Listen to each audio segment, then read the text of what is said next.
Repasamos las condenas que fueron dictadas esta mañana en el caso de desaparición forzada del menor Molina Teyssen.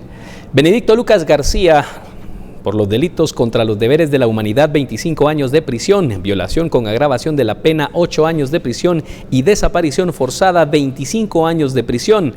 Manuel Antonio Callejas, los delitos contra los deberes de la humanidad, 25 años de prisión, violación con agravación de la pena, 8 años de prisión y desaparición forzada, 25 años de prisión. Hugo Ramiro Saldaña, delitos contra los deberes de la humanidad, 25 años de prisión, violación con agravación de la pena, 8 años de prisión y desaparición forzada, 25 años de prisión. Francisco Gordillo, delito contra los deberes de la humanidad, 25 años de prisión y violación con agravación de la pena, 8 años de prisión. Edilberto Letona Linares fue absuelto de todos los cargos. Y el Tribunal C de Mayor Riesgo sustentó su resolución con el derecho nacional e internacional. Se invocó los derechos humanos internacionales, así como también se afirmó la extralimitación sobre la aplicación de la doctrina de seguridad nacional. Escuchemos. Ponderándose a través de los estándares internacionales sobre derechos humanos, la mayor participación del ejército, cuyos altos mandos involucrados, conscientes de las funciones públicas encomendadas y con pleno conocimiento de las normas prohibitivas, se extralimitaron en la interpretación y aplicación de la doctrina de la seguridad nacional, cuyos actos y omisiones impactaron con extrema violencia en la población civil más vulnerable, visible y notoriamente indefensa, dejando secuelas de muerte, dolor, impotencia, afecciones físicas y psicológicas, causantes de desintegración familiar y desarraigo de poblaciones enteras, dañando severamente a familias completas, a miles de hombres, mujeres, niños y niñas, inclusive a miembros del ejército y sus familias, por lo que la participación de elementos militares en la comisión de crímenes atroces afianzaron el modus operandi de la criminalidad organizada desde las esferas del Estado, expandiéndose con ello los actos de corrupción e impunidad que hoy se padecen, afectando gravemente a la imagen de la institución armada. Y tras la condena de Hugo Saldaña Rojas, Manuel Antonio Callejas y Manuel Benedicto Lucas García por desaparición forzada del menor Marco Antonio Molina Teyssen, y luego de que fueran condenados por ese delito a 58 años de prisión, el juez ordenó la continuidad de la investigación para dar con el paradero del menor. Se ordena la destrucción de la evidencia material mientras no exista investigación pendiente, debiendo el Ministerio Público verificar tal situación. Se ordena al Ministerio Público continuar la investigación en contra de quienes pudieran resultar responsables del delito de desaparición forzada en agravio de Marco Antonio Molina Teyssen, con base en el carácter de continuidad e imprescriptibilidad de este crimen y demás delitos para los que haya lugar. Y tras estas condenas ya hay reacciones en el Congreso de la República. Algunos diputados ven como positiva la sentencia, pero otros creen que se debe dar amnistía para realmente lograr una reconciliación nacional. Dulce Rivera nos tiene el informe. Dulce, adelante. Gracias, William. Muy buenas tardes. Diputados reaccionaron por la sentencia en el caso Molina Teyssen. Algunos consideran que la justicia se tardó en llegar y que hay una deuda todavía porque no se sabe en dónde estaría el cuerpo del adolescente que hace más de 36 años desapareció. Mientras otros diputados consideran que estos casos no ayudan a una reconciliación nacional y creen que se debió haber aplicado una amnistía para evitar confrontaciones. Bueno, yo celebro la sentencia que tiene que ver con la justicia.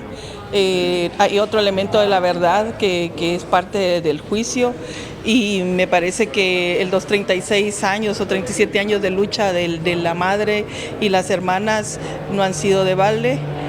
Y pues lo celebro y agradezco todo el trabajo que han hecho las señoras por buscar la justicia.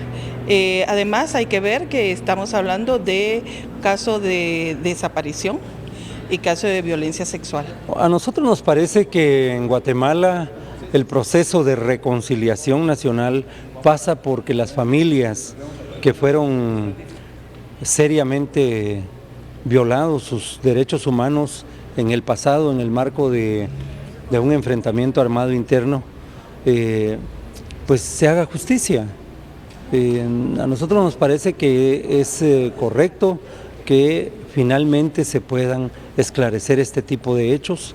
Fueron atrocidades, fueron actos verdaderamente groseros en contra de la población guatemalteca. Uno de los tantos casos que efectivamente han sido ventilados y tramitados en el organismo judicial, que se han ido agotando las distintas instancias. Esta es una sentencia aún de primera instancia. Creo que sigue siendo uno de los casos que no debieron haberse dado, porque en Guatemala se dieron amnistías, se buscó la reconciliación, tenemos una ley de reconciliación. Todavía este caso tendrá otras instancias. Por respeto a quienes vayan a conocer en cualquiera de las instancias posteriores, yo no puedo hacer una valoración sobre si estoy o no de acuerdo en la resolución. Los congresistas también consideran que hay una deuda pendiente del Estado de Guatemala con las familias de las víctimas que desaparecieron, porque no hay un recuento real de cuántas personas fueron desaparecidas forzosamente durante los años del conflicto armado interno.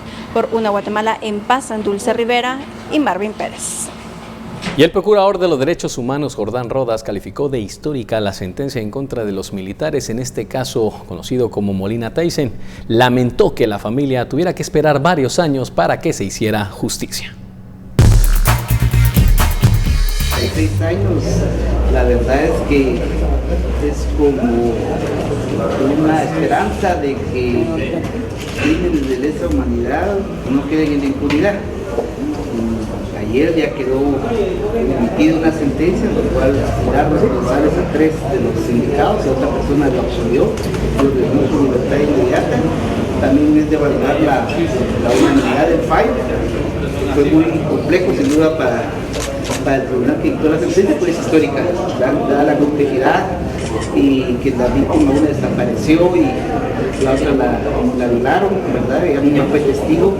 Y en otras noticias, y estas tienen que ver con la política, la ex candidata presidencial de la Unidad Nacional de la Esperanza, Sandra Torres, publicó un tuit en el que aseguraba que se debe legislar para evitar que fiscales se puedan postular a cargos públicos luego de dejar el cargo. Diputados de la bancada de la Unidad Nacional de la Esperanza aseguran que este tuit es por el caso y las intenciones de la ex fiscal general Telma Aldana de buscar un cargo público. Nosotros creemos que es una prohibición responsable la que debería de haber.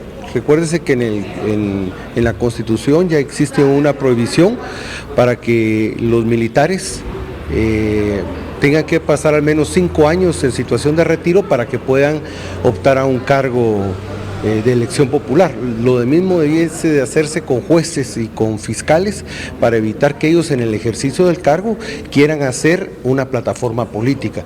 Esto deviene justamente de la actitud de la anterior fiscal, Telma Aldana, quien es evidente ahora con el anuncio que ella hace de querer candidatearse a la presidencia de la República, que utilizó la plataforma del Ministerio Público para fines oportunistas y fines políticos. Y siempre hablando de temas de justicia, el Centro de Investigaciones Económicas Nacionales, CIEN, afirma que se debe realizar un trabajo coordinado por parte de las instituciones de justicia para lograr metas en conjunto. La información la tiene nuestra compañera Verónica Orantes. Verónica, adelante. Gracias, buenas tardes. Así es, el Centro de Investigaciones Económicas Nacionales mostró un estudio en el que muestra los desafíos que tiene la nueva fiscal general y jefa del Ministerio Público. Entre ellos se marcaba que hubo un aumento en la eficiencia del Ministerio Público que pasó del 12% al 34%, y esto lo que causó fue un recargo en las demás instituciones del sistema de justicia, por lo que es necesario el trabajo coordinado. Se hizo presente el subsecretario del Ministerio Público en el que marcaba que podrían existir una mesa de trabajo para trabajarlo de forma coordinada. Veamos parte de las declaraciones. el tema de retomar y analizar el tema de la política criminal, incluyendo el nuevo modelo de gestión. El segundo punto de mejorar el tema de la relación institucional. Y el tercer punto que ellos planteaban, el tema de cómo influir en cuanto al tema de la reinserción y que cómo se retome el tema del sistema penitenciario. El flujograma no es más que un sistema de monitoreo de la eficiencia que hemos estado siguiendo por varios años como 100 y donde se ha mostrado que ha habido un aumento en la eficiencia del sistema y particularmente del Ministerio Público. El problema es que el éxito del Ministerio Público en los últimos años ha derivado precisamente un impacto al resto de las instituciones del sistema porque nos está cargando de más entradas, digamos, o trabajo, para decirlo en pocas palabras. Uno de ellos es el organismo judicial, pero sobre todo el sistema penitenciario. Otro de los puntos que se puso sobre la mesa es la prisión preventiva, ya que existía una sobrecarga sobre el sistema penitenciario de un 300% de lo que tiene capacidad. Estos son los datos, les estaremos ampliando en el noticiero de las 6 y 9 de la noche. Por una Guatemala en paz, Verónica Orantes y Byron Secaida. Y tras la problemática por la emisión de pasaportes, la Comisión de Relaciones Exteriores citó a las autoridades de la Policía Nacional Civil, Migración y la Superintendencia de Bancos por esta problemática. El director de Migración afirmó que los operativos continúan para evitar que los tramitadores se acerquen al centro de emisión de pasaportes. El superintendente de Bancos afirmó que el banco que opera en el lugar inició una investigación interna y además rotó a su personal para determinar si trabajadores también eran parte de esta estructura de cobros ilegales y que retrasaba y generaba grandes colas para lograr obtener el pasaporte. Que informé a la Comisión de Relaciones Exteriores del Congreso es que vinculado con la situación que fue expuesta por los medios de comunicación social de algunas anomalías posibles de una entidad bancaria que está prestando el servicio en migración, nuestros inspectores se comunicaron con el banco y el banco nos informó que iba a hacer una sustitución de todo el personal que estaba en esa agencia y que dentro del sistema de seguridad que tiene el banco iban a hacer su propia investigación. Eso es lo que me permitió informar al Congreso y ya será el Banco Rural, que fue citado pero que no estuvo presente, quien hará estas acciones que corresponde a ese tema, ¿verdad? Y antes de la pausa les informamos que el sector agrícola representa para Guatemala un impacto fuerte a nivel social y económico y se estima que aproximadamente 22 de cada 100 quetzales en la economía guatemalteca son del agro. Este sector afronta una serie de problemas relacionados con el tipo de cambio, los sueldos más altos de la región, infraestructura inexistente y en este momento se registra una crisis portuaria que pone en riesgo, afirman, contratos comerciales a largo plazo. La recomendación de las diferentes cámaras del agro es que el Estado trabaje en políticas de salario y la tecnificación de la industria. Pausa, regresamos con noticias nacionales y también internacionales.